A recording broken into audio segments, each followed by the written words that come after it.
This time, we're going to adjourn our special call meeting and reconvene as our committee meetings for the month of December. You will notice that the agenda has been changed for our committee meetings. And right now, Charlie Curtis is going to be at the end of the meeting rather than at the beginning of the meeting. So I would entertain a motion that we approve the committee changes. So moved. Okay, Second. Commissioner, the board has moved and Commissioner Goen has seconded. Any discussion about changing the agenda? If not, all those in favor, let it be done by saying aye. Aye. Those opposed, the agenda changes are approved. Commissioner Goen, the chairman of the Public Service Committee, you're recognized at this time. Thank you, Chairman. I call the Public Service Committee to order. Any visitors wishing to address the committee? Seeing none.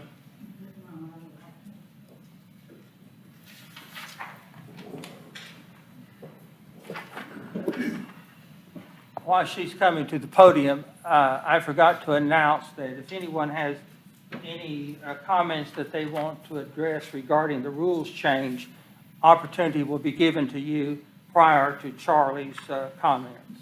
Okay? Sorry about that. Well, that is essentially what I wanted to do. When, I didn't quite understand, are you saying Mr. Curtis is going to come at the end of this committee? At the end of the agenda. He's the last item on our new agenda. Oh, the public services or of all? No, he's going to come at the end of the Calendar and Rules Committee presentation. And we don't know what he's going to say. No? I assume he's going to be talking about the rules. I mean, is that what you invited him for? Why is he here? He's here to address the rules, Okay. the concerns that your lawyer raised about the rules, Mhm. and then any other changes or recommendations that he might make regarding the rules of this body. Well, it certainly would be nice to see some of his proposals rather than wait till the end and be, I won't say ambushed, but essentially, we're sitting here with no knowledge, just like often happens. The item on the agenda said public comment guidelines review. It didn't say to discuss the comment section, the camera section, the signs, the placards, the definitions. Again, why don't you appoint a committee and actually look at this information and get input instead of just, I mean, I respect Mr. Curtis greatly. He's provided good information on other issues. For example, your issue when you shut down the people and quashed the First Amendment rights. According to the rules of the body, I'm not really supposed to be responding as chair. Then don't. Commissioner, to your comment. Then don't. But I think it's very unfair not to put an item on the agenda and say what you're getting ready to do.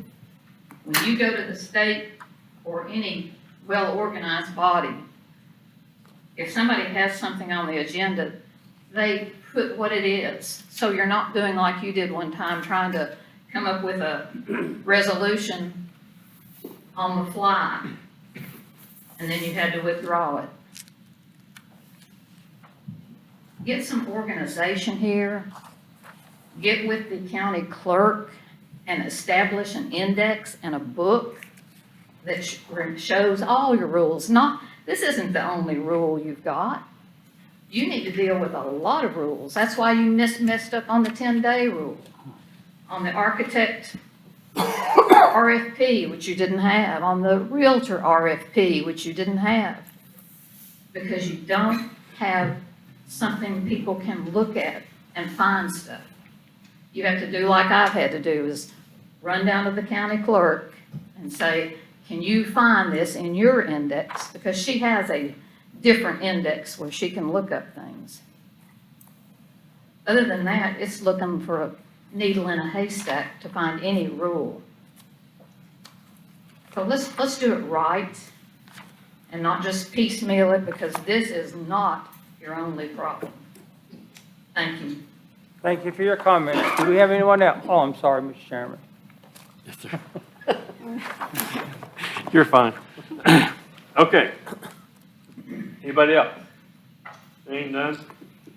Resolution to support the Drug Dealer Liability Act lawsuit. Mayor Britt?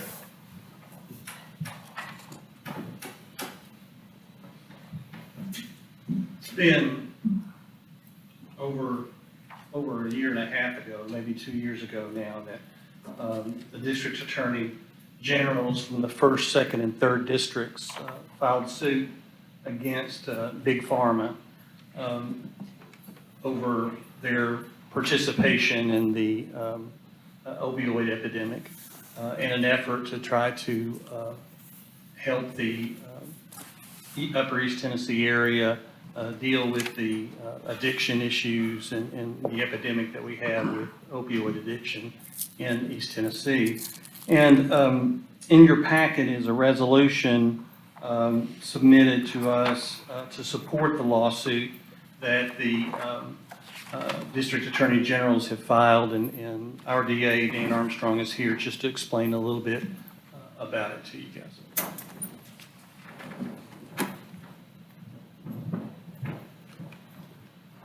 Thank you. It's an honor to be here tonight to speak about an issue that plagues our district, plagues this county. Back in June of 2017, I became a party to a lawsuit against Purdue Pharmaceutical, Mallinckrodt, Endo, Dr. Muhammad from here in Morristown, a pill mill in Kingsport, and a couple of individual pill dealers. That lawsuit was filed in the Sullivan County Chancery Court. That lawsuit is trial ready, has been trial ready since May of this year, but because of COVID and some health issues with the judge, our trial date has been put off. We are now trying to get the trial date for February. This lawsuit relates to the fact that our Hamlin County was one of the counties in my district that saw millions and millions of opioids flood our streets. And one of the reasons, not the only reason, but one of the reasons that happened was because of the way the pill manufacturers marketed their product. In fact, they appeared to a state legislative committee and declared that opioids were the answer to long-term chronic pain because they had no addictive effect. We now know that is preposterous. In fact, opioids are more addicted than any other street drug with the possible exception of heroin, which is an opioid itself. And so we brought them to task on that. We filed this lawsuit under the Drug Dealer Liability Act. We've done hundreds of depositions. I sat for 3 days of depositions on your behalf. And we are pursuing remedies. When I filed the lawsuit, I had three purposes in filing it. Number one was to curb the flow of opioids into our district. We have accomplished that. Opioids are not flowing in the district as they have. We're still there. They're still a problem. But the millions of pills that were flooding our streets have been reduced greatly. My second reason for filing the lawsuit was to make those accountable who participated in this illegal drug market. And Purdue and Endo and the other defendants that I mentioned participated in the illegal drug market because they were aware that our streets were being flooded and these pills were being diverted into the illegal drug market. We have depositions from people who worked for them that knew, they said they knew that there were way too many pills coming into our district. We had, and we've established that proof. As a result of what we have done, you might have noticed that Purdue and Mallinckrodt has now filed for bankruptcy.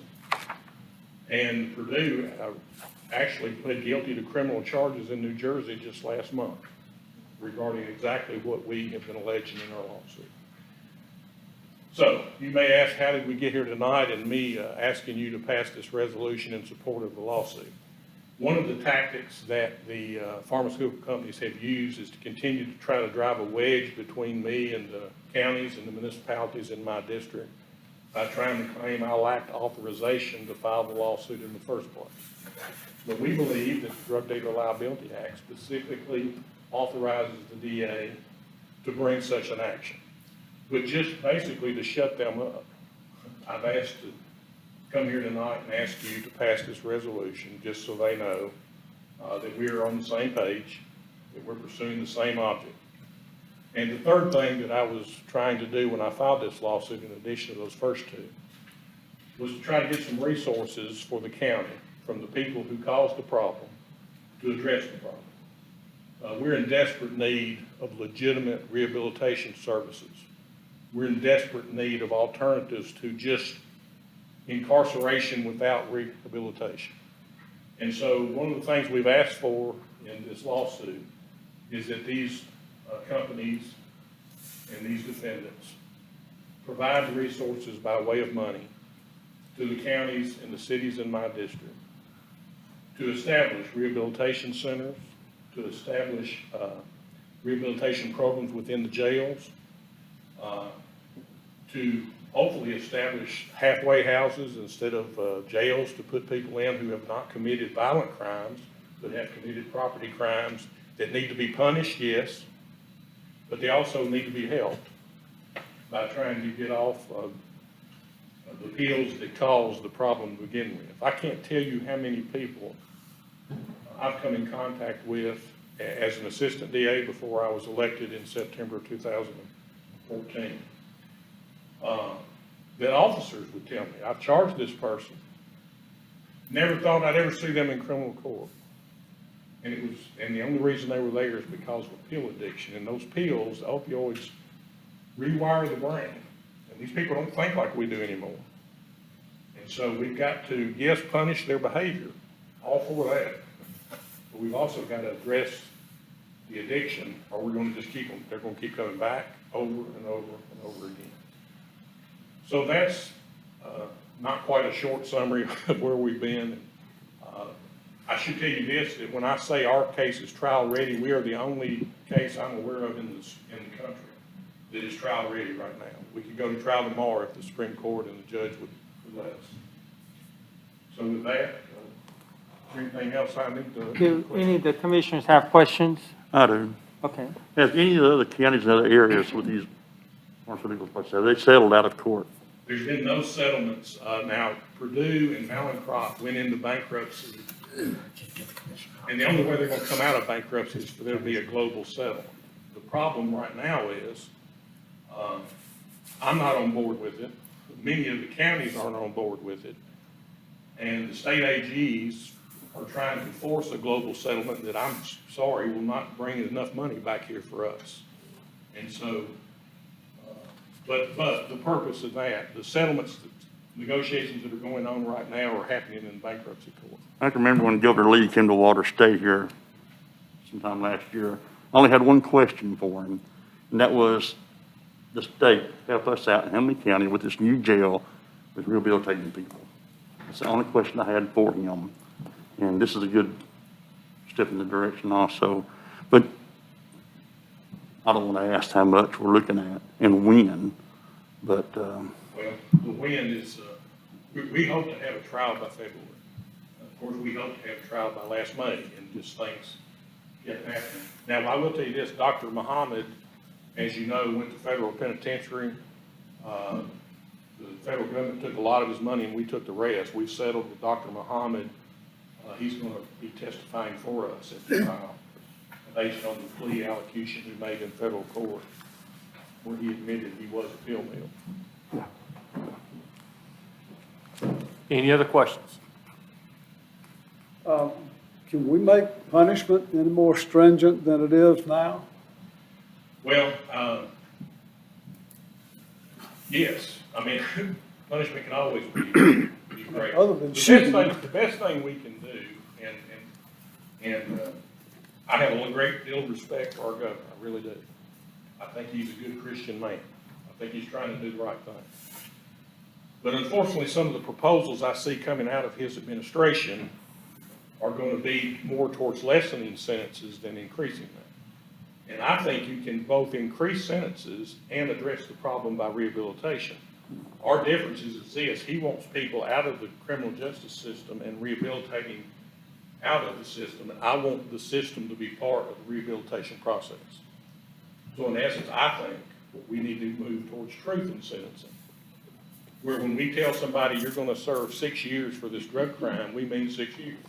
We don't mean 30% of 6 years, and we don't mean something less than that because of jail credits that you get. People get, right now, nobody knows what anybody's going to serve, including me, when they plead, because of all these jail credits that are in the statute. How long does it take to get someone, and this will vary individually, I'm sure. How long does it take to rehabilitate? Well, we know for a fact that 28-day programs don't work. All that does is drive people out.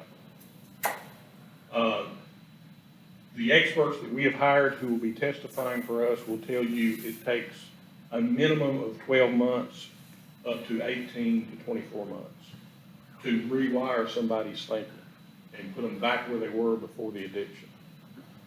So that's what our testimony is going to be when we go to court. Any other questions? Seeing none? Thank you. Mr. Armstrong, we appreciate you coming by this evening and updating us on that. And thank you. Okay, 4A, do I have a resolution to support the pass the lawsuit? So moved. So moved. Do I have a Second.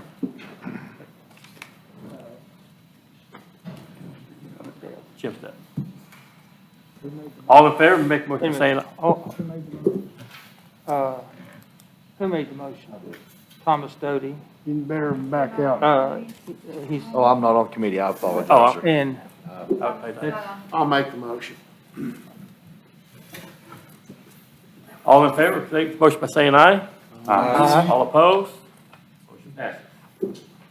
Item 4B, approval of the Hamlin County 2020 road list. Eric?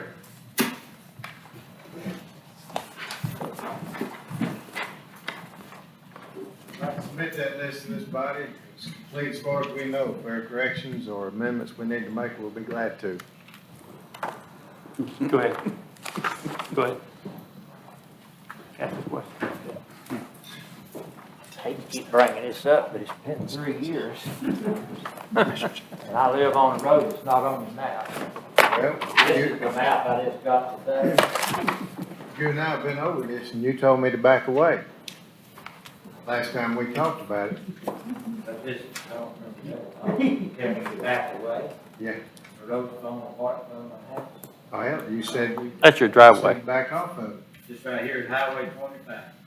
You Yeah. come up to Pop Oak, it comes out on David Crockett Parkway, Right. not Highway 160 in here. That's not right.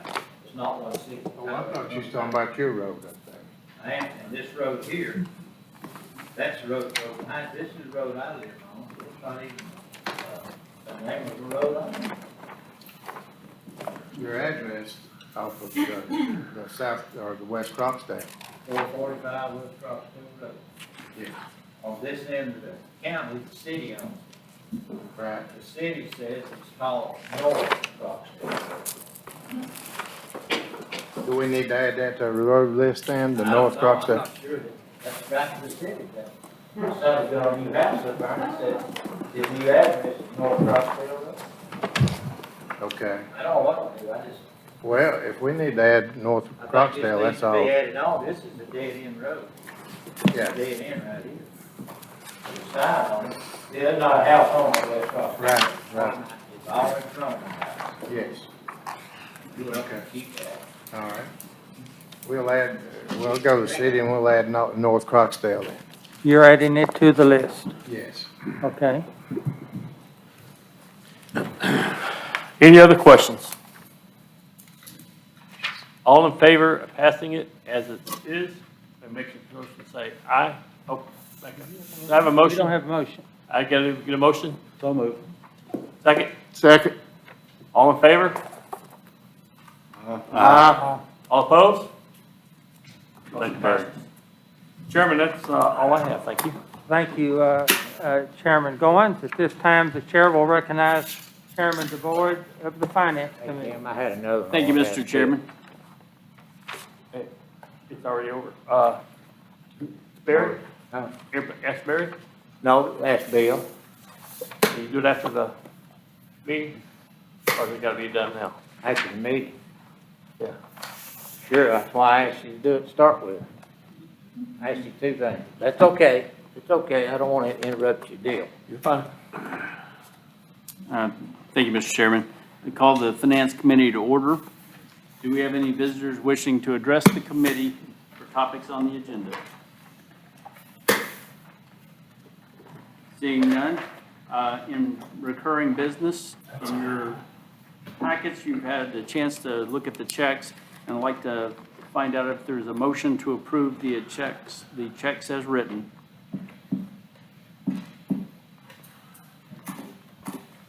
Do you have a motion for the acceptance of the checks? So moved. Got a motion? Do we have a second? Second. Is there any further discussion?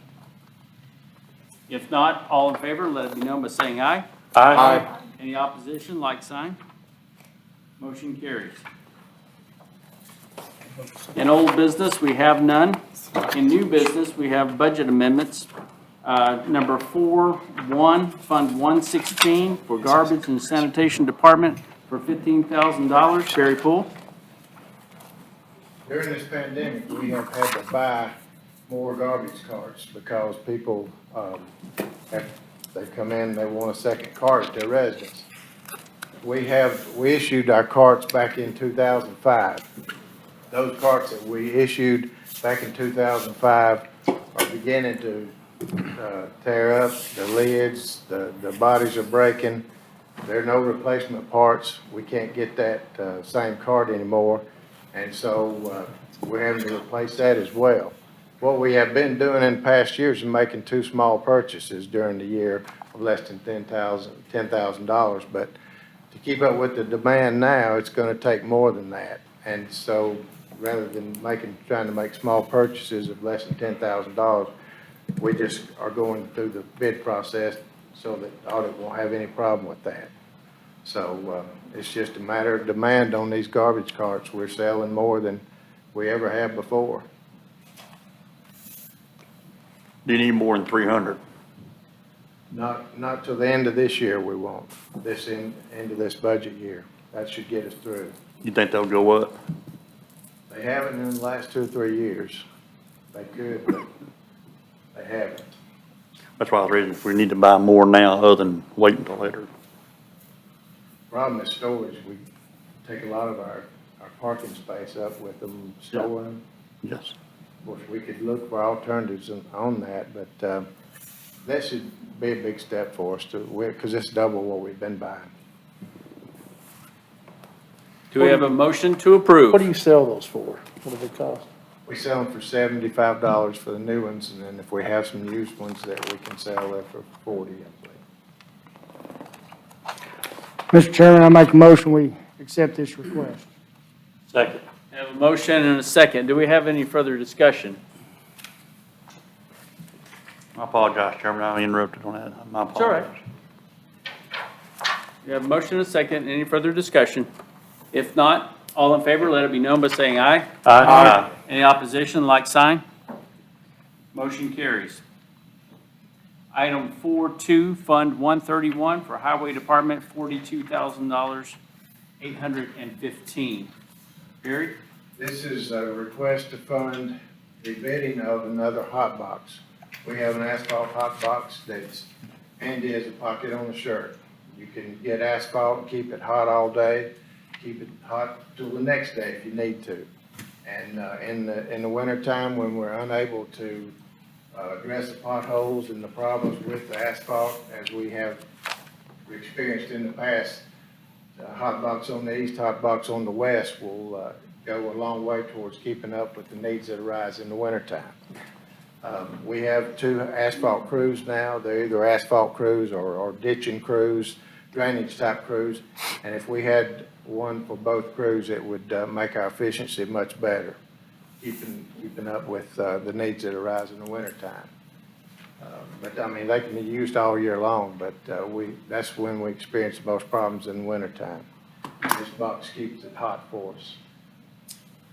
Barry, didn't we have, last year, we approved the first hot box Yes. in addition to another box that was out there being used to deliver, but it didn't keep it hot as long or something. Can you, Well, the only other thing we get asphalt in is just a dump truck.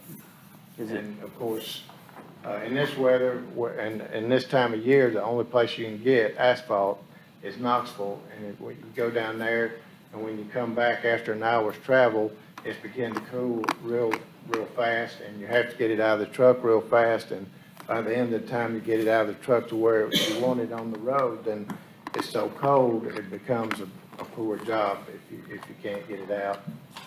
You can't get large quantities. You know, if you're gonna go to Knoxville, you'd like to get 10 or 12 tons, but you can't because it gets cold so fast.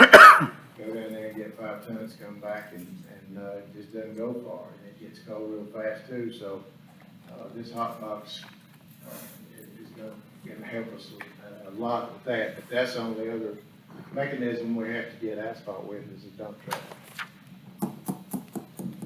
so this is the second one within a 2-year period roughly? Yeah. Yes. Okay.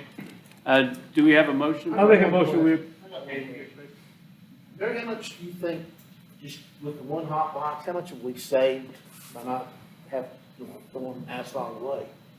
Oh, we tried in the past to plan really carefully. No, I'm sure. We haven't ever had to throw much asphalt away. I can remember 2 times when our truck broke down and we had to do something with asphalt and we couldn't get it to another place or get it to where it might be needed because we had no way to. And so that hadn't happened very This often. improves your efficiency and does a better job and Yes. makes the citizens happy. Yes. I can see that. As you consider this, our fund balance, I know that we haven't gone through an audit, but Ann and her department have resolved to numbers that are gonna be real close. And our fund balance is, we finished at 1.6 million at June 30th of 20. So fund balance is healthy. Not that that means everything, but I'm sure you consider it when you look at stuff like this, so. Chairman, I make a motion, we approve the hot box. Absolutely. We have a motion to approve. Do we have a second? Second. A motion and a second. Any further discussion? If not, all in favor, let it be known by saying aye. Aye. Any opposition?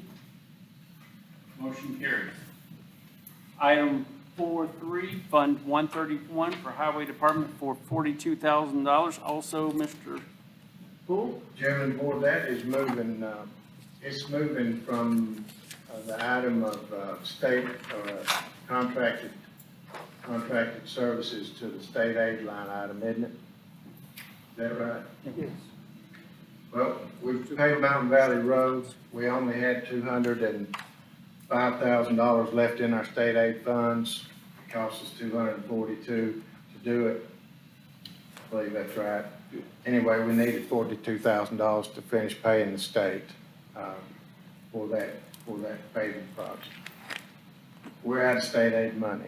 We get about $180,000 a year, which is 1.3 miles or so. So we used it up. We used all we could use, and so we'll have to pay for the rest of it out of our own pocket. That's all that is. And that appears to be Mountain Valley Road. Is that correct? Yes. Motion to approve, Mr. Chairman. Got a motion to approve. We got a second. Do we have any further discussion? If not, all in favor, let it be known by saying aye. Aye. Any opposition, like sign? Motion carries. That's all I have, Mr. Chairman. Thank you, Chairman of the Board. At this time, Chairman of the Board, you're recognized as Chairman of the Personnel Committee. Okay. We'd like to call the Personnel Committee to order. Do we have any visitors wishing to address the Personnel Committee? Seeing none, we have no old business. In new business, we have approval of education pay submission for Christina Bergman. Do we have a motion for approval? So moved. You got a motion for approval? Second. You got a second. Do we have any discussion? If not, all in favor, let it be known by saying aye. Aye. Any opposition, like sign? Motion carries. Item 4B, approval of longevity pay submissions for Emma Parton and Peggy McCree. Do we have a motion for approval? So moved. Have a motion, got a second? Second. A motion and a second, any discussion? If not, all in favor, let it be known by saying aye. Aye. Any opposition? Motion carries. That's all I have, Mr. Chairman. Thank you, Chairman of the Board. At this time, the Chair will recognize Chairman Jim Stepp of the Calendar and Rules Committee. Thank you, Chairman. I call to order the Calendar and Rules Committee. Any who wish to address the committee, do so at this time.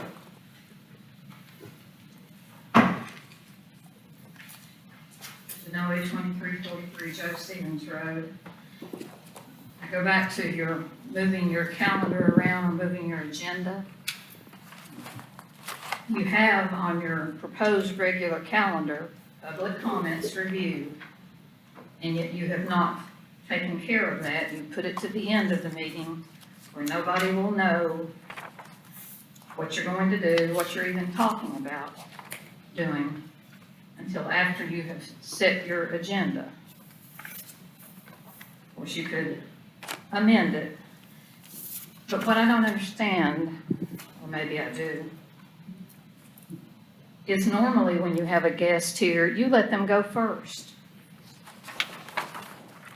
I don't recall anybody coming driving here a lengthy way and then being put to the end of the agenda, particularly when it's an important item like public comments guidelines, something that's been a problem for the past year or so. And I would suggest, for whatever it's worth, that you consider rescinding your camera policy. All that did was cause problems and cost, board of professional responsibility complaint, concerns about billing the county when it's Mr. Shipley's lawsuit. I don't think Mr. Shipley's paid anything for his lawsuit yet. We don't even know how the $717.50 was calculated. You can't tell from the attorney's billings what he's been doing. All you see constantly is email to and from Bill Britton, pending litigation. Phone conference, pending litigation. You can't tell what's going on. And then, of course, I know you had an executive session back in October. You still have the lawsuit, Noe versus Shipley.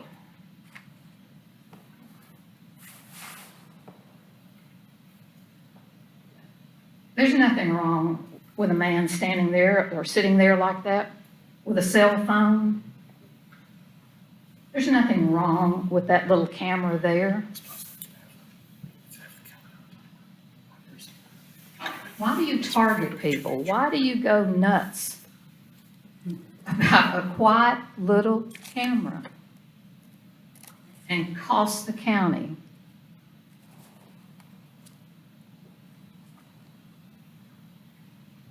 I would just like to object to the fact that you have put this at the end where nobody knows what's going on.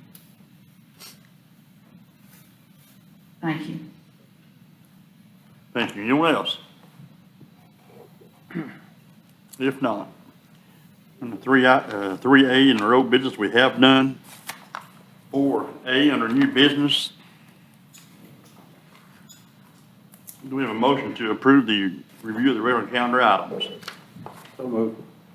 Motion, do we have a second? Second. Any discussion? All approved, say aye. Aye. Any opposed? Motion passes. Who made the motion? Item 4B, review the consent calendar items. Have a motion to approve the calendar items. Motion to approve. A motion, do we have a second? Second. Any discussion? All approved, say aye. Aye. Any opposed? Motion passes. Chairman, that's all I have. Thank you, I apologize, hang on just a moment. Chairman Stiff, we appreciate it very much. At this time, Hold on. 1 second. We need to back up on the second. Mike's not on the oh, Back up, do I have a motion? Who was it? That was the motion. Tim Horn made the motion. Who was the second? I'll second. Go ahead. okay, we got that straight. Okay, thank you. Okay, before Charlie comes to the podium, we did have a request from someone in the audience to speak, and so we're going to give the public opportunity to speak before Charlie comes to the podium. So if anyone wants to address the commission before he comes to the podium, you have this opportunity to do so.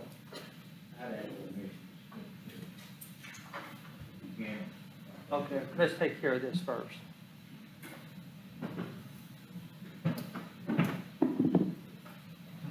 Good afternoon. Elizabeth Brotherton, 339 Macedonia Road. And correct me if I'm wrong, Mr. Chairman, but it appears that the discussion of commission/committee rules is not just public comments. Is that correct? It's open for public comments right now. No, I understand that, but on the original, it was public comment guidelines, and now it just says discussion of commission/committee rules. So I can speak on anything in regard to that, correct? Okay, so first, and I hope Mr. Curtis will touch on some of these things, I have a suggestion for the body. When I emailed Mr. Chairman, and he is prompt about responding to emails, so I thank him for that, about the body's rules, I was referred to Trish Bowman, and she was very courteous and got back with me promptly.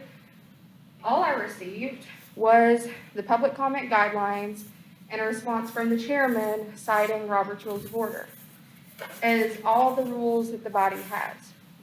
Now, we all know you have other rules. So what I suggest doing, and it'll help you guys, and it'll help the citizens. You all need a book, and however you want to organize it.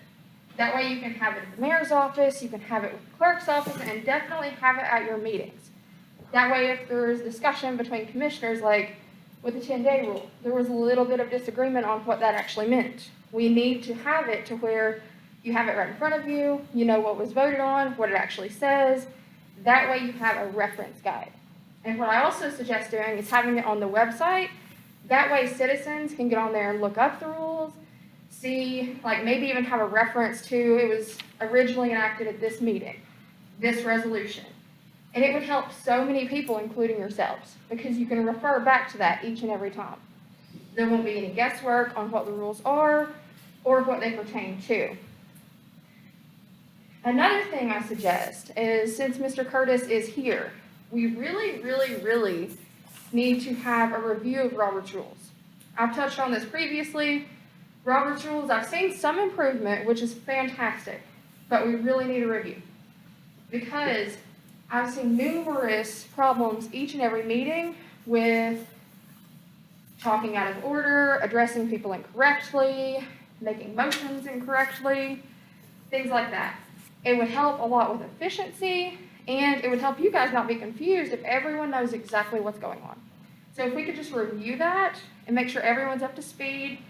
And I know Robert's Rules are kind of confusing because it's a long list, like there's a whole book.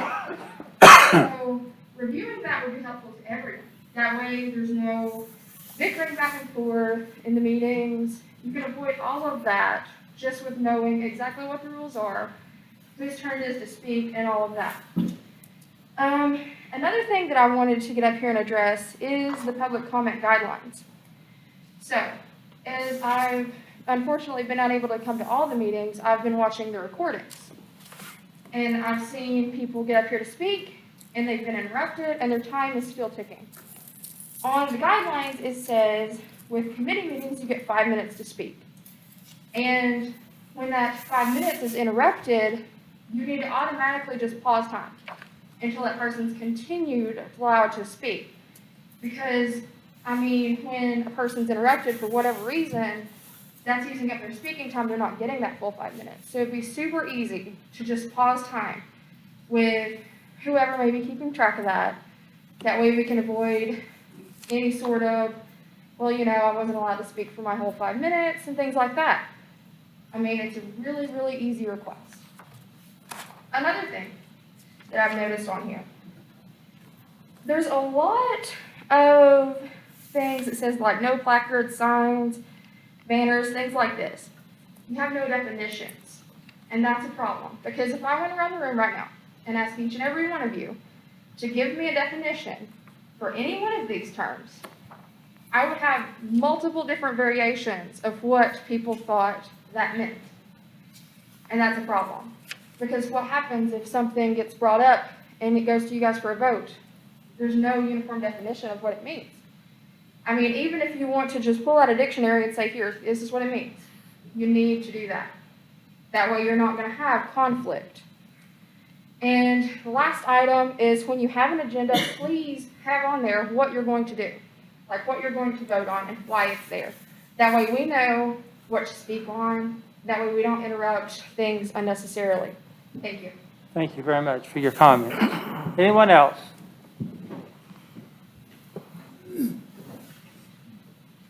My name's Edna Green. I live at 4981 Cameron Road, Westtown, Tennessee. My concern is the same pretty well as Miss Elizabeth. The only thing I would like to add, your agenda needs to be more detailed. Your billing systems from your attorney needs to be more detailed. I can't make heads or tails. Even as a tax person, I make a more detailed record than he does. And he's got 4 more years of education than I do, which is sad, to say the least of the matter. One more thing. We are adults. There's no reason I can't treat you with respect, but I expect that same respect back. I don't feel like I should be interrupted. I don't feel like I should be talked to like a dog. I don't think I should be called names, and I don't think you should either. A little respect goes both ways. For all of you that have been in church many years, you know that Robert's Rules of Orders is the standard for church business meetings.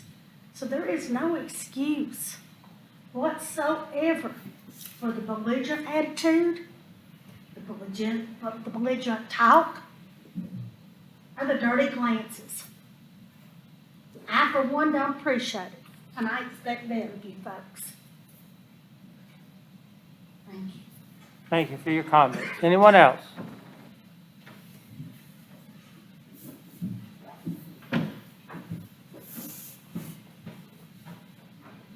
Bonnie Willington, 317 Stubblefield Street, Whitesburg.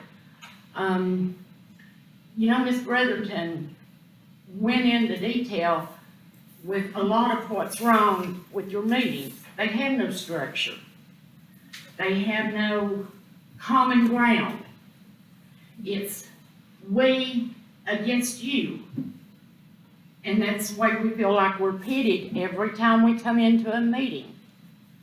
We sit here and we get snide looks, and then we're accused of talking down when we take up for ourselves.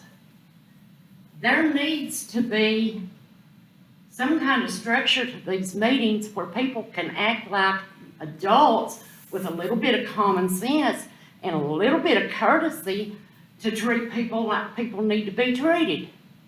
I don't like getting up here and fussing at you guys. I wish I didn't have to do it. It would be fantastic. But as long as things are going the way they're going, we're going to keep getting up here. And I do have one other thing to say about Ms. Noyes Cameron. you guys cut your nose off to spite your face on that camera. You were so set on doing away with her little camera and putting her in the back of the room till you backed yourself into a corner that now you have to be responsible for doing the videos. So when something goes wrong with the videos, it's going to come back on you guys. When Ms. Noy's doing them and posting them, that takes it away from you guys. You guys are not responsible for what happens if she don't post it or whatever, but you sure are now. So, you know, I don't understand why you can't man up and woman up and act like adults. Thank you. Thank you for your comments. Anyone else?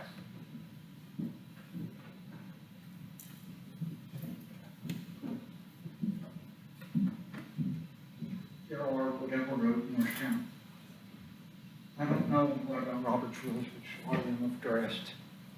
One issue I've been concerned with is, like, for example, we just had Mr. Poole come up here. If this was like a court setting, y'all would be the jury, and you want to hear both sides. I don't disagree with anything he just said, but if he was the expert to come up here and spoke, there's nothing comes after that. The public can't have any input if they did feel dispute with what he was saying. See, when y'all don't clarify an agenda, what's going to be discussed, nobody knows what to come up here. If they do have any concern, then somebody like Mr. Poole, who would be the expert, would come up here, put out, hey, this is what we want, this is why. And the public and the citizens have no chance to answer that, go, hey, wait, we would rather have this or we would rather have that. So y'all do need to structure this in another way, or give people the proper information where they can come up here and address what y'all are going to be voting on and what you're going to be doing. Thank you. Thank you for your comments. Anyone else?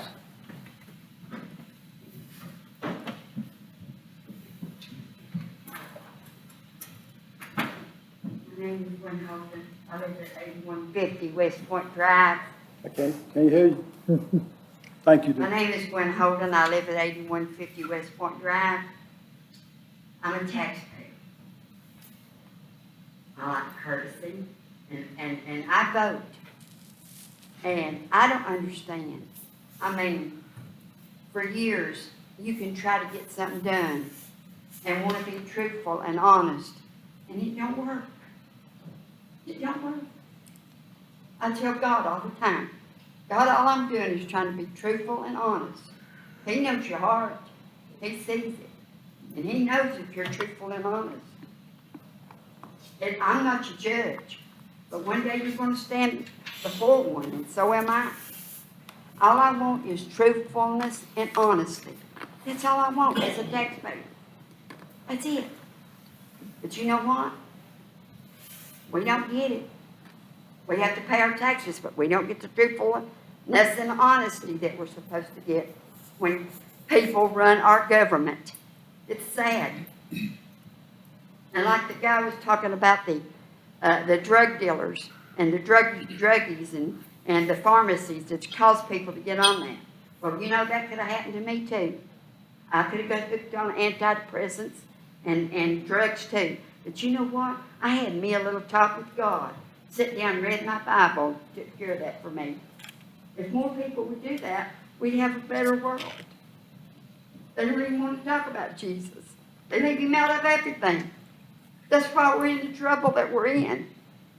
Honesty. Jesus is honest. Jesus is the truth. He's the only one that is. Thank you for your comments. Anyone else? Charlie, we recognize you at this time. We'll get you when he's done. Benediction.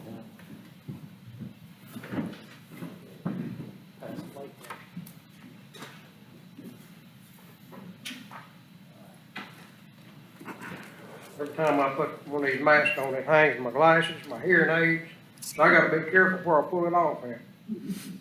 But, Mr. Chairman, and members and citizens, I want to say it's an honor to be here.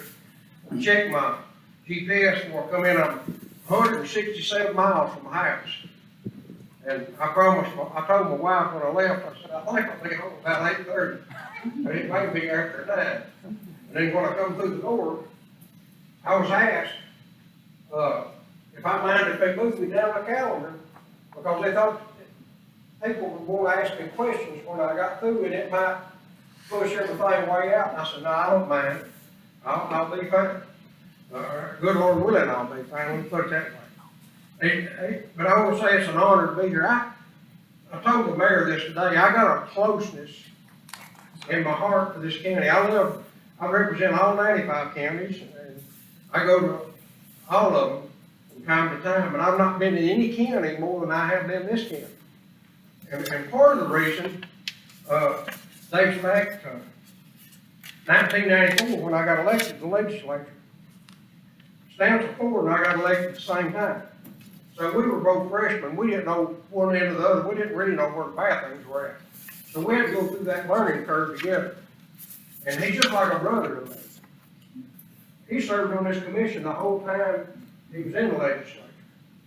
And I think, if my memory serves right, your senator when I went down there was Tommy Hall. Tommy would help me with anything I had. If I went to him for advice, he'd been there a long time. And he would help me.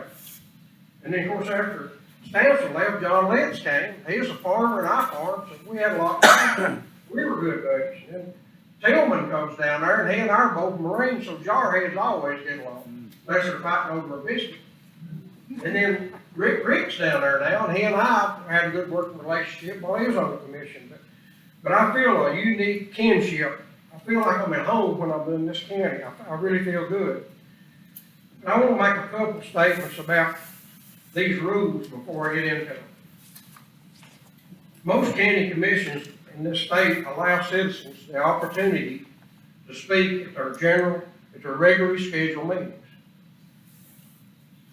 A few let them speak at committees, but not many. They just let them speak at regularly scheduled commission meetings. And the reason they don't on committees is the general rule, that is pretty factual. All a committee does is make a recommendation to the full body. Of course, you've got a few committees that the whole body serves on that committee. I believe that's the way your finance committee is, and maybe 1 or 2 more. So the whole body's sitting there making a recommendation to itself. And I'm not knocking that. I'm just saying it's just different a little bit. And I use the term most counties, because some counties don't let the public speak. State law does not require it. I feel that the public needs to speak. I feel very strongly those counties that don't let them speak, when I speak to them, I tell them I think you should let the citizens speak. You can't let them control the meeting, but they need to be able to vent themselves. They need to be able to tell you what they think, because you're representing them. So you have to have some good guidelines, and I was sent these guidelines for review, or these rules to review, and basically these rules are 2 things wrapped up in one. One of it's rules for being in the meeting, attendance to the meeting. Another part of the rule is about public comment. Giving citizens the opportunity to speak, I think, is wise for several reasons. One, most of the time, when somebody comes, they ain't coming in here to tell you you did such a great job last month. They just had to come up here and tell you about it. That might happen occasionally, but that ain't generally the case. Generally, you fail to do something, or they're not happy with something you did. I feel, and I feel this all in my heart, the more people that are in these seats, the better job this commission will do at the end of the day. And I'm not saying that as a negative thing towards you. I've been in thousands, not hundreds, thousands of meetings like this in my lifetime. 30-something years as an elected official. I started out in '82 on the county commission. '86 I became the county mayor, county executive. And in '94 I went to the legislature and was elected 10 terms there. But when the public was there looking at us, and they didn't come often, in the legislature, that's hard to go from here to national. But when they came, they had a clear intent on what they wanted. I promise you, the committees, were more alert, they were paying attention to what was being debated, and we just made better legislation. The same thing happens on the county level. So the better the public participates. Another thing, if a citizen's upset when they come in here, if you just made them sit there and huff and puff, and they left and never did get to speak, they're gonna be madder the next time. The quicker someone vents themselves, the quicker things can start healing. You understand what I'm saying? That's just a fact. It's just a nature. I've been chewed out, no telling. I said I've been in thousands of meetings. I've been chewed out. I'd rather say hundreds of times, but I'm satisfied I bet it's way past 1,000. But once somebody's upset with you, even my wife, I've been married 53 years, occasionally she vents on me. But once we get past that, then we can be closer together. At least we're talking. But I think it's important to let citizens, and believe it or not, sometimes they may see something that you don't see. They're looking at it from a different angle. They may bring up a thought that had never occurred to you. So it's good to let them speak. I went through, I try to keep a copy of everyone's local rules that has local rules. And I called Mayor Britton, and I asked him, I said, would you send me a copy of your local rules? He said, we really don't have a standard set of local rules. And so, I'm going to speak on that tonight, but I'm going to work on this other one first, what I was asked for, and then I'm going to get off into the other one. I want to say something about Mayor Britton. I deal with all 95 counties, and he's a good man. I have a good relationship with him. When he calls me, I pay attention to what he's got to say, and if I can help this county in any way, I do. But I'm considered that I'm blessed that I got him for a friend, and you blessed you got him where he's at. He does a good job. But I sent a sample, and this wasn't something I didn't finish this late. I think I might have sent it to the mayor last night before I went to bed. But I went through. If you look at that packet I sent from to give you today, no, they didn't get it till today because I didn't send it till last night. I didn't get it done. But the first 3 pages, 1 through 3, are excerpts out of local rules from several counties and 1 city. The very best set of rules on their face is on page 2. I think it's number H, is Williamson County. That county's got about 200,000 people. And I want you to look at those rules of what they adopted. I'm just going to go through them. It's got 6 items in it, 7 counting the notation of a rule, but a 15-minute time period will be set aside for citizens to comment at each regularly scheduled meeting of the Williamson County Board of Commissioners. Those interested in participating shall sign up name, address, phone number to speak prior to the meeting. A sign-up sheet will be placed at the podium 30 minutes prior to the beginning of the meeting. Requests to speak will be honored in the order in which they appear in the sign-up sheet. Should more than 5 individuals sign up to speak, the 15-minute time period will be evenly divided among all speakers at all occasions. It says Rule 3.6.4 shall apply. And that rule says citizens' communication is designed to receive information from the public, and commissioners shall not ask questions of the speaker or seek the floor during this portion of the agenda to respond to citizens' communication. Then I'll move on to 4 and 5, 6. Comments shall be limited to 3 minutes per person or group. If there is more than 1 person speaking at a time on the same subject, they should delegate a spokesperson for the group. No personal attacks will be permitted. No votes will be taken on any non-agenda items of that meeting. The commission chairperson shall have the right to rule any person out of order when, in the chair's discretion, those comments are deemed to be inappropriate. But I went through all these rules.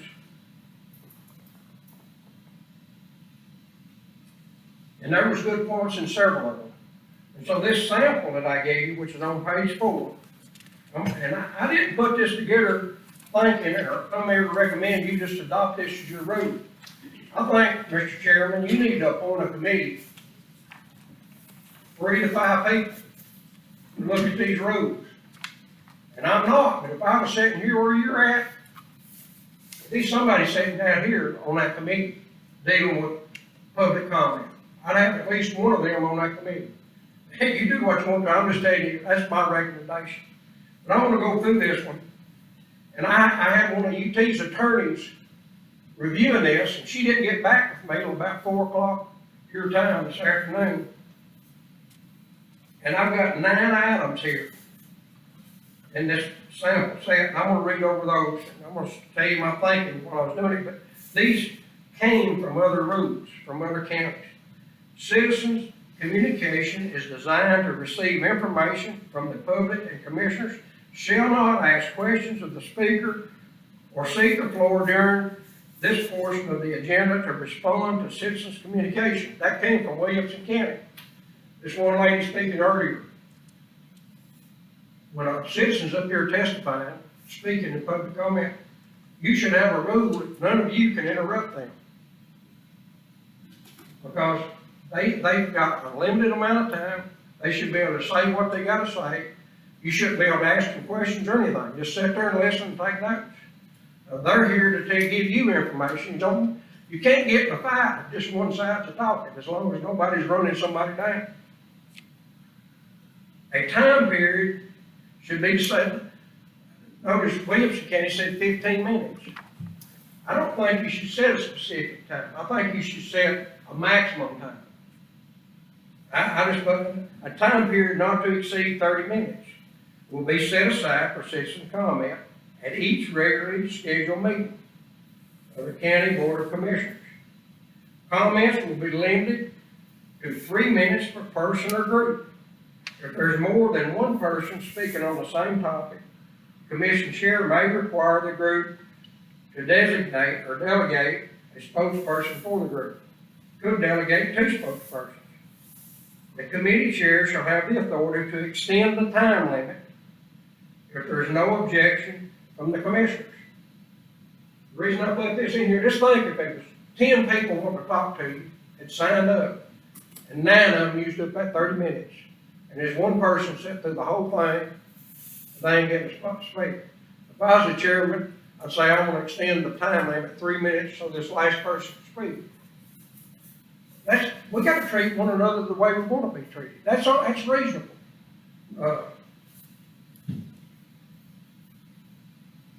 Those interested in participating should sign up, name, address, phone number, and topic or topics to speak prior to the meeting. A sign-up sheet will be placed on the podium 30 minutes prior to the beginning of the meeting. So, my vision, I go to a lot of counties, or I go to all of them. Most all of them have a template up here, and people just walk up there and they sign.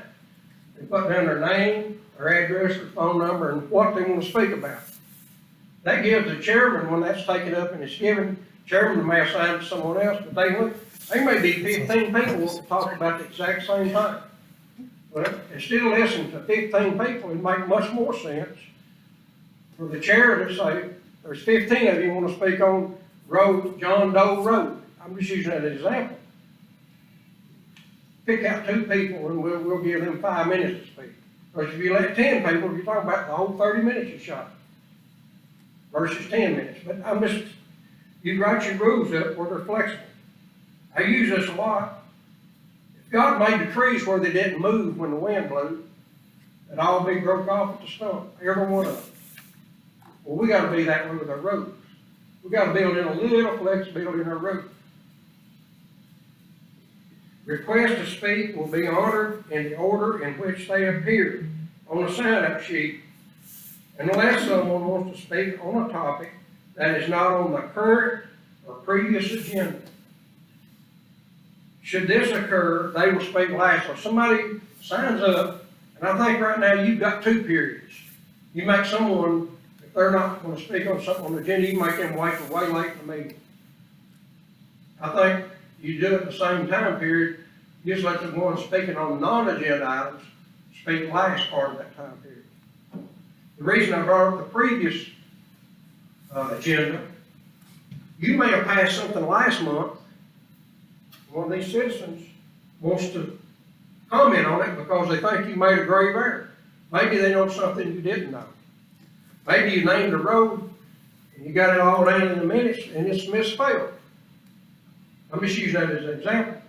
But you've got the opportunity when you get your meeting going to amend or repeal that previous action if you did make a grave error. I'm not saying you did, I'm just saying you should let them talk about the previous agenda if that's what they like. That would be the same as on this current agenda. That's the reason I put that in there. Each person who addresses the commission shall do it in an orderly manner and shall not make personal, impertinent, or profane remarks to any member of the commission, staff, or general public. Any person who makes such remarks or who utters loud, threatening, personal, or abusive language or engages in any other disorderly conduct which disrupts, disturbs, or otherwise impedes the orderly conduct of any commission meeting shall be warned by the chair to refrain from further inappropriate comments. If such warning is not heeded, the commission chair shall ask the person to return to his or her seat. Then the last one, if the individual refuses to return to his or her seat or continues to disrupt the meeting, shall at the discretion of the commission chair or a majority of the commission members present be barred from further attendance before that particular meeting, before that meeting. Then the last thing we'll read in conjunction with this, disturbing a meeting is in the state law. Legislature passed a law about this, and it's not just a commission meeting, it's a legislative meeting too. And guess what? This law doesn't only apply to citizens, it applies to you, city commissioners. If one of you has a big worm fit and upsets the commission meeting and won't calm down, you could be convicted of a Class A misdemeanor. Here's what it says.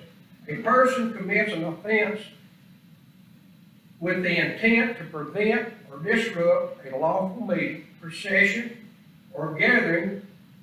The person substantially obstructs or interferes with the meeting, procession, or gathering by physical action or verbal utterance. A violation of this section is a Class A misdemeanor. Well, when I was doing this research, as long as I served in the legislature, I heard what a Class A misdemeanor was, but I had to go back and look. A maximum of 11 months and 29 days in jail. The judge ain't going to generally hand out the maximum, but it could be 20 days, 30 days, but they give you 11, 29. And it could be a fine up to $2,500. But it don't only apply to the public, it applies to you. I recommend, as I said earlier, you appoint a committee. If you get on, I want to get on back down into the next page.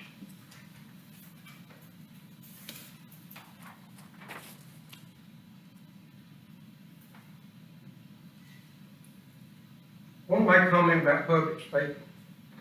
I've taught Sunday school for 40-something years, so I'm not all that nervous as a urinal standing before a crowd. Sometimes I am. But it's one of the greatest hardships for anybody to stand before a public body and speak. They're nervous. Some people would rather die than get up here and speak. And so they have to be pretty excited to do it. A lot of people. So when somebody's standing before you, they're nervous. Sometimes they're mad. Sometimes when I'm mad, I say some things I shouldn't have said. As soon as my wife corrects me, I sort of straighten up and start playing around. Well, you've got to be that way with the citizens appearing before you. That's the reason I put in there that the chair should admonish them first and give them a chance to continue on and finish up their 3 minutes. But if they won't change the way they're delivering their message, then you ordinarily need to have them sit down. They're under a lot of strain when they come up here. this, nobody, not very many people can be comfortable standing where I'm at right now. And not a lot of people can be comfortable sitting where you're at. You get nervous sometimes too, I know you do. Especially when you're working on a budget. And the chairman, it's harder on him than it is anybody. But treat one another the way you want to be treated. The next page is, deal with, Robert's Rules of Order. Things to consider in a set of local rules. You need, and it's been said twice here tonight before I got in here, you need a structured set of local rules. And I noticed looking at your agenda, you put on your agenda a consent calendar for non-controversial items. Well, what do you do if there's something on there you don't like? If you got a rule on that, what do? You just got a consent calendar. What if somebody don't like something? Well, the reality of the way a consent calendar works, and it's not laid out in Robert's rules. Any commissioner should say there's 9 items on there, and they're all consent. Say, this gentleman here doesn't like, it's not that he don't like it, there's some things in item 6 he'd like to ask some questions about, getting on the record. But any objections to adopting the consent calendar? He says, Mr. Chairman, I object to item 6. We should have any rules if somebody objects to it. It's bumped off the consent calendar and it goes to the heel of the regular calendar, the one you're working on that day. That way, you pass the other 8 items on the consent calendar, one vote. He gets to ask his questions when you get to that item when it's on the calendar and get that on the record. He may vote for it once he gets to ask his questions and get it on record. But I don't think you've got that formalized. You got it on there, but you don't have the whole thing on there. But you desperately need a real good set of local rules. And that, I would get the one on public comment fixed first, then I'd let that same committee, I'd put me a committee together to work on your local rules from the ground up. Somebody needs to go to the clerk's office and do some research. I'm sure you got some stuff buried back there. The last lady, I think, that spoke, or no, it was the third from last. You need it bound, a bound book. You don't need to be, it might be 7 or 8 pages, maybe 20 pages, not a lot. But it needs to be something that you review at least once a year. You maybe have a committee, an ad hoc committee that just once a year reports to the legislative body. If they see anything in those rules that might need to be tweaked a little, and they may not be anything. Everybody should have a copy, should be on your web page. Clerk should have a printed copy of everything in the packet. Not everyone has a computer. I have it at the clerk's office, but you need to have a bound set of rules. Every time an election occurs, you got a new commissioner here now that's got elected this election cycle, am I right? Who is that? And if you have them, you can have them, anybody's newly elected, say, look, this is the rules, there's something you don't understand, look at them. Well, with this, I'm going to take a point of personal privilege. I don't know if it's been explained to you yet or not. Did you get one of my cards earlier? I had Chris hand them out. You're required by law to go through an orientation program within 120 days. You can do it on the web. CTAS has got the training format on their web page, but you've got to get registered and everything. But you give me a call on my cell number. All of you's got my numbers there. My cell's the best way to get me. We don't even have staff in our office right now because of COVID. We got ladies come in once a week. So there's 4 days, there's nobody in there except me, and that don't even ring to my desk. But I'll get you set up on that training. I'll be glad to help you on it. But under Robert's rules, they're set for they're designed for a little group or a group of thousands. A convention. One size doesn't fit all. And when you do local rules, you're actually tailoring Robert's rules to fit your county's individual needs. And I'm going to give you a couple examples. I just did on the consent calendar. Under Robert's rules, each one of you as a member of this body can spend 10 minutes each time you speak. You get to speak 2 times on every issue before this body. And you can speak up to 10 minutes on each time. There's 14 of you, that's 280 minutes. That's 4 hours and 40 minutes on every item. If you have 10 or 15 items on the agenda and everybody wants to be bullheaded, you'd be here for days. So you want to limit, we're talking about limiting how long they can talk, guess what? You need to limit how long you can talk. Most counties limit it to 3 minutes. They let their members speak 3 minutes on any item, and nobody can speak the second time until everyone wants to speak once, it's their turn. Then you can get into the second round. You ever recess a meeting here and go home for a day or two? Under Robert's rules, if you're operating purely under Robert's rules, a recess is just for a few minutes, could be an hour, in the same day the meetings occur. I've been on the county commission, we recessed for a week or two before. We don't know rules, we're breaking Robert's rules. Well, if you've got local rules, you can make it where you can recess up and until the next regular scheduled meeting. And I'll give you an example. Let's say that you passed a resolution tonight, and you were suspect that the mayor just might veto that. Well, if you go home and in a few days he vetoes it, then you gotta advertise and come all back to override the veto. Well, if you know you passed something that you suspect that he might veto, you could recess that meeting subject to the call of the chair. If he vetoed it, then the chair called a committee of a whole back, call the whole commission back, and deal with that veto. The public's aware of it because they're attending, they know that you're coming back. If something happens, he doesn't veto it, when your next month's regular schedule, you would bring that meeting out of recess, adjourn it, and then start your next meeting.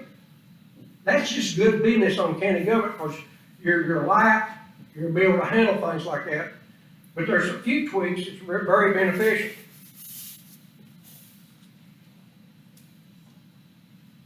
You can define clearly how committees are appointed. I think historically here you let the chairman appoint the committees.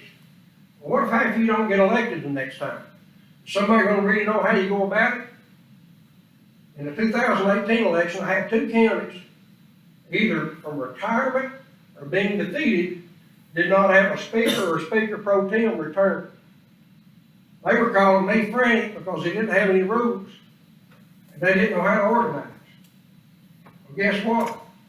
That's one of the reasons you need local rules. You need to address that. Now, the clerk might come up here and whip me in a minute, but the best method, if you end up in this situation, is you allow the clerk to call the meeting to order, open up nominations for chairman, and as soon as the body elects the chairman, give the gavel to the new chairman, and the clerk go back, take his or her spot. That's the simplest way to fix it, but you gotta have that in your rules. Because if you don't have bound rules where everybody can read them, you get strayed, you get way off of them. On Robert's rules, you can reconsider something. I'm sure this happened in this room. You can reconsider the previous action. But under Robert's rules, it's got to be done during that session. Guess what? Every time you have a meeting and adjourn, that's the end of that session. So you can't reconsider something after you've left the building and come back next month. You can't, you can repeal it or amend it, but with local rules, you could say you could reconsider it up to 30 days. Up until the next regular scheduled meeting. You could say you could reconsider at the next regular scheduled meeting. After that happens, then you couldn't go back. That's something you've got to think whether you need that tool in your quiver or not.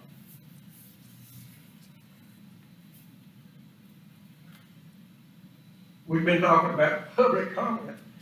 You need in your rules how to deal with a commissioner that acts out and disrupts the meeting.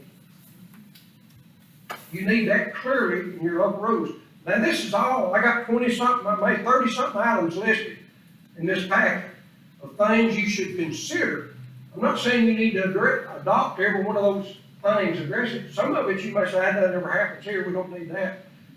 But you need to go through that with a fine-tooth comb and develop a draft draft set of rules where it can come in before this body and go through them line item by line item, and it might take, once they're drafted, it may take 2 or 3 meetings before you ever get it worked through it. And once you get you a set of rules, one thing needs to be in that set of rules. It should take a 2/3 vote of this body to amend it. Once you get them adopted, it shouldn't be amended by a majority vote. It should be a supermajority of 2/3. Robert's rule says you can suspend your rules with a 2/3 vote. So if you've got something, your hands are tied because of your rules, somebody can make a motion, we suspend the rules on this particular action, get a second, if 2/3 of you vote for it, then you've suspended the rules and you can go. So you need that written in your local rules.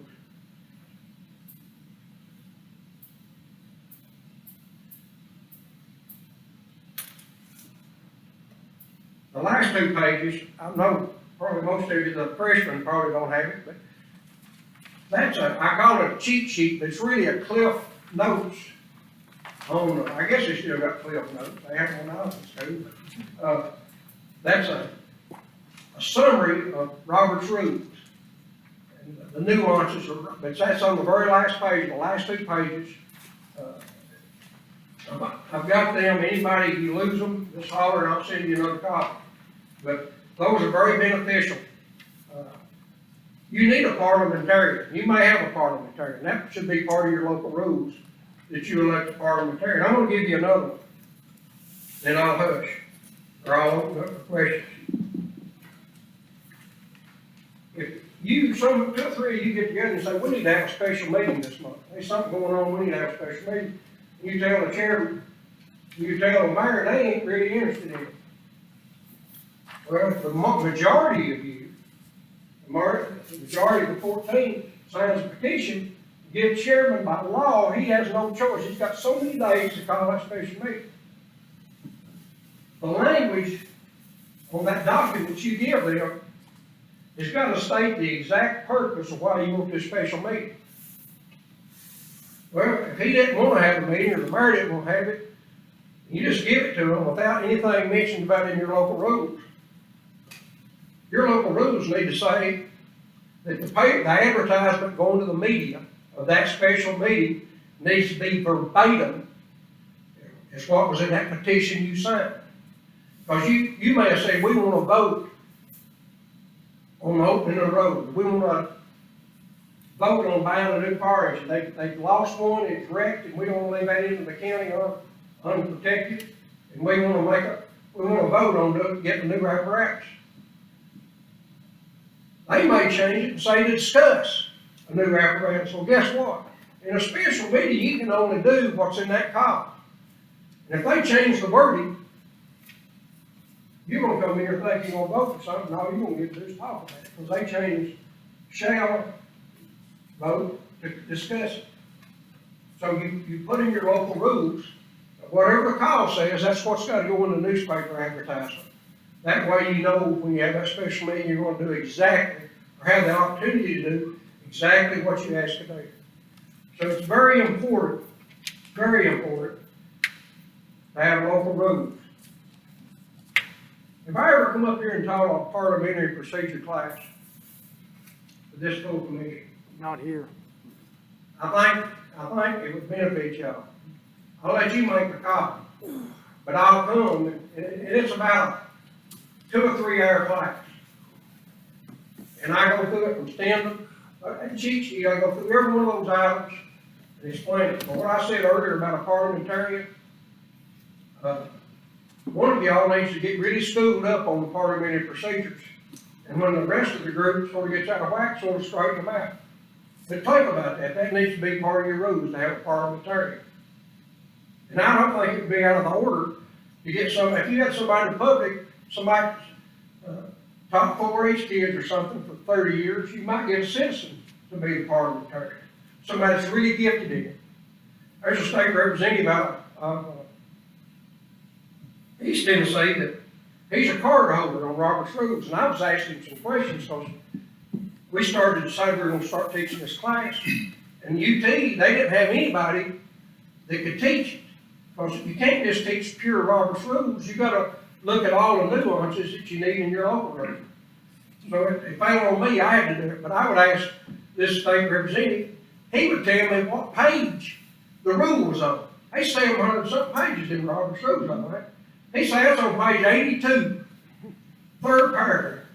It's just amazing how much skill some people have got when it comes to Robert's Rules.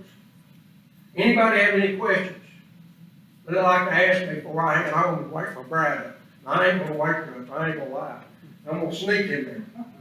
Didn't I attend a class of yours in parliamentary rules in Maryville last year? Yes, sir, I did teach one. The clerks got together and I taught a class there. I know there was some here. I was at that from here. class. Yeah, but I think, when you took it, I think it'd be beneficial for this whole group to hear. You agree? Great. But I'll do it. I'll leave it up to you when you decide you want to come. But I can tell you, come January 12th, Monday through Thursday, I'm gonna be tied up, because the legislature comes to town and I'll be there. It's like I told somebody, it's like a herd of goats, you better pay attention, to what's going on. But, I wanna say, I hope and pray every family that's here tonight, I hope and pray each one of you has a Merry Christmas. The Lord bless you. And we have a much better year next year than we had this year. Man. I want to thank you for having me here, Mr. Chairman, members. I appreciate your attention, and God bless each and every one of you. Thank you, Charlie, for coming. Which door do you want me to exit? Either one. I appreciate y'all being here. You need to be here. Thank you. Thank you. Commissioner Stepp has, Neesmith has something that he wants to say to us. Yeah, address this to the mayor. There's a citizen that's got a lawsuit against our county attorney. And I just want to know who's going to be representing the county.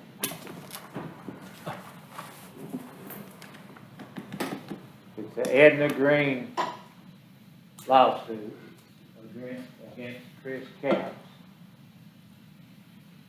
Not county business, it's against our county attorney.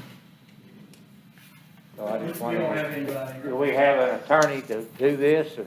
The mayor has just said, the mayor has just said that we still do not have an attorney for that case yet.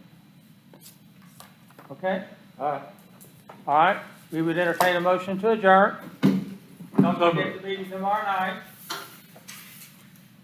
Second. 5 o'clock. At 5 o'clock, here in the same place. Second.